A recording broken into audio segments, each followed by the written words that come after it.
Hello, good day viewers. In this tutorial, we are going to find a solution to this interesting calculus problem. So if you are new here, consider subscribing. Press the bell icon so that you will be notified whenever I upload any content. And don't forget to like and comment on this video as well. Let's get started. The question reads, given that y equal to x minus x cubed and x increases at the rate of 3 units per second, the rate at which the slope of the curve is changing when x is equal to 4 is, that's what we are looking for. We are looking for the rate of change of the slope. But we don't have the slope yet. So it means that we have to differentiate the initial function y in order to get our slope. Then we differentiate the slope with respect to time. So let's start with the m, which is going to be dy over dx. What is dy over dx? It means we should differentiate this function.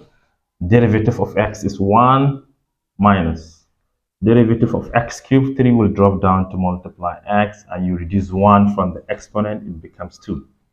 We are done with this. Then we need to differentiate m, dm over dt, because over some time, right, per second. This will be the derivative of 1 is 0, which is constant, minus 2 will drop down to multiply 3, we have 6.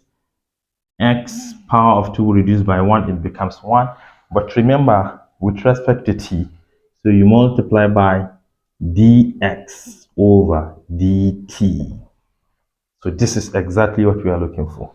So do we have x? Yes, we have it as 4. Do we have dx over dt? Yes, we have it as 3 here. So this is equal to negative 6 times 4 times 3. Negative 6 times 4 is negative 24 times 3 is negative 72 units per second. Simple.